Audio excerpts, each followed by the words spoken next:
Afhayeenka ciidanka booliiska Soomaaliyeed Cabdifataax Aadan Xasan oo maalmihii dambe page uu samaystay muuqaalo kala gedisan soo dhigayay ayaa xalay soo geliyay muuqaal fariin ah oo uu la wadaagayay shacabka Soomaaliyeed si ay u raacaan habraacyada tusaaleyntiisa.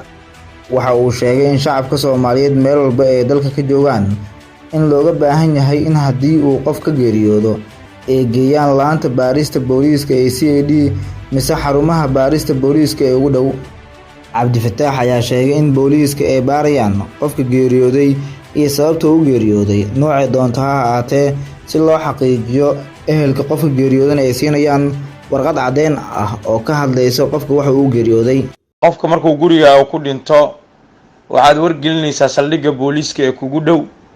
Sabab kasta ha u dhinto, ha la dilo, sun ha cabo, amar Ilaahay ha u dhinto, xanuun ha u dhinto, sabab kastaba ha u dhintee waxaad geynaysaa aad wargelinaysaa saldhigga booliiska kugu dhow.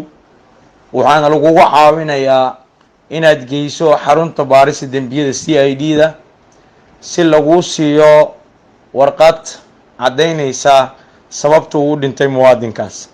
Arrintan ayaa waxaa si weyn uga falceliyay qaar ka mid ah shacabka Soomaaliyeed oo ku diiday afhayeenka iyagoo eedeymo kala duwan u soo jeediyay booliiska. Ceyni Muxudiin Maxamed oo iyadu waalidiinteeda gaar ahaan hooyadeed iyo aabaheed siyaabo kala duwan loogu dilay Muqdisho ayaa si naxdin badan uga falcelisay hadalka afhayeenka iyadoo soo bandhigtay arrin xanuun badan oo qabsatay. Waxa ay sheegtay Ceyni in waalidiinteeda markii la dilay ay u geeyeen iyaga oo dhiig baxaya hay'adaha shaqada ku leh ee booliiska ayna jirin wax baaris ah oo lagu sameeyay markaas kadib. Ummadda beenta ka daaya labadeeda waalid ee ay dhalay iyaga oo la dilay ayaa idin keenay iyaga oo dhiig baxaya ma jirin cid baaritaan dambe sii samaysay.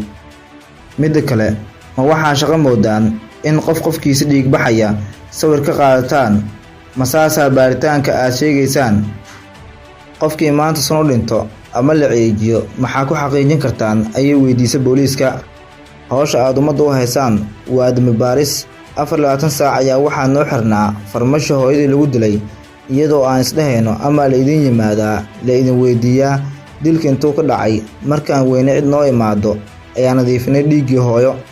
qof isaga xanuun haya xanuun kale ha ugu darina idinkoo wax u qabanayn ayay ku soo gabagabaysay Ceyni hadalkeeda. Dadka qaar ayaa booliiska ku eedeeyay in wax walba ay lacag ka dhigeen shacabka qaarkoodna ay dan yar yihiin oo aysan u suuragelayn bixinteeda loona baahan yahay inay xal keenaan ka hor inta aysan arrintan bilaabin.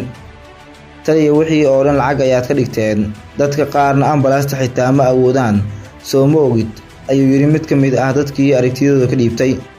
Halka qaarna ay soo qoreen jidadkii waa xirateen marka meedkiiba baraha control saldhigyada iyo CID la taagnaanayna 2 maalin aaskii ha lagu jiro miyaa xalku.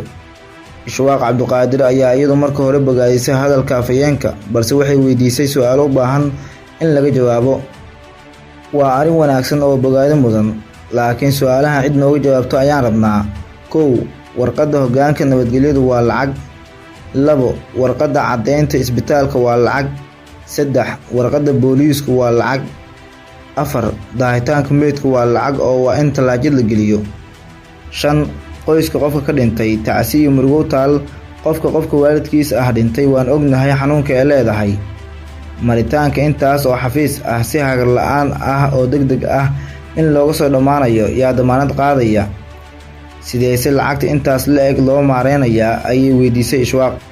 Taliska booliiska ayaa laga sugayaa jawaabaha su'aalaha la weydiiyay iyo xalinta eedeymaha loo jeediyay oo u muuqdo kuwa u baahan xal oo haddii la helo dalkii dadka wadan u ah. Haddaba daawada sidee u aragtaa adiga?